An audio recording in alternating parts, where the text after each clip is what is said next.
Take a look at this data from the Census Bureau. Between the years 2024 and 2025, New York City lost over 12,000 residents, the largest numeric drop of any city in the country. This chart shows the population growth rates for the nation's largest urban centers, cities with over 250,000 people. If you compare the previous year to this one, average growth rates across these major hubs have been cut exactly in half. The drop-off is especially pronounced in specific regions. In the Northeast, average growth fell from 1.2% down to a near standstill at 0.2%. Out west, the rate dropped from 0.8% to 0.3%. National population growth has slowed, but Americans haven't vanished, and they aren't retreating to small rural towns either. Instead, the data points to a very specific destination, a ring of mid-sized cities, usually with populations between 25,000 and 70,000, sitting right on the edge of major metropolitan borders. The American demographic engine is still running. It has simply relocated from the center of the metropolis to its perimeter. Take Charlotte, North Carolina. It is the 14th largest city in the nation and a massive economic hub.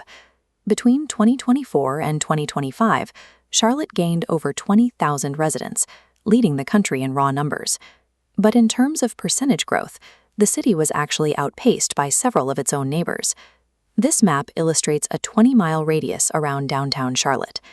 Down here across the state line is Fort Mill, South Carolina. While Charlotte's footprint is massive, Fort Mill grew by 6.8%, making it the 20th fastest growing city in the entire United States. Every single municipality in the Charlotte metro area that outranked the city in percentage growth is a mid-sized city. The central hubs are losing the percentage game to their smaller neighbors. A statistician at the Census Bureau described these mid-sized cities as finding a Goldilocks zone. They have hit the perfect balance, combining domestic migration, international migration, and a steady pipeline of new housing. The modern geographic advantage belongs to those positioned in a hub's fast-growing orbit. That pipeline of new housing is the first real variable in this equation. Mid-sized cities have the physical space and the regulatory flexibility to build thousands of new homes. Even with the national population slowdown, developers are still building.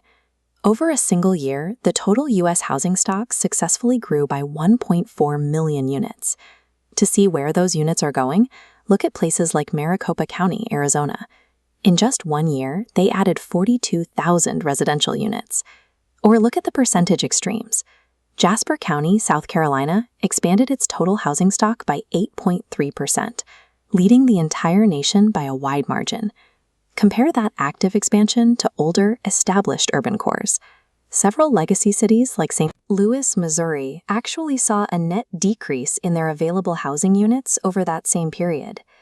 These mid-sized suburbs are capturing the population growth because they are the only municipalities physically expanding fast enough to house new residents.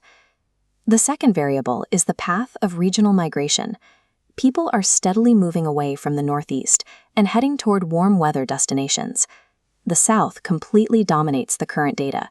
10 of the 15 fastest growing cities in the country are located in this region.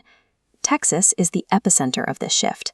The state is home to the top 5 fastest growing cities nationwide. This graph illustrates the extreme upper end. Here is Celina, Texas, a suburb outside Dallas. In 1 year, its population surged by 24.6%, forming a tight cluster of DFW suburbs that monopolize the top of the national growth charts. When you combine that warm weather appeal with unconstrained suburban housing development, it creates a powerful demographic magnet. Even outside the South, in slower growth regions like the Midwest or the outer reaches of the New York metro, these mid-sized suburban rings maintain the most stable populations. Today, the modern American boomtown is no longer a dense urban center. It is a sprawling 50,000-person community located exactly 20 miles down the highway. As long as housing availability and migration dictate where Americans choose to live, political and economic power will continue to shift outward from legacy cities, settling into these growing mid-sized rings.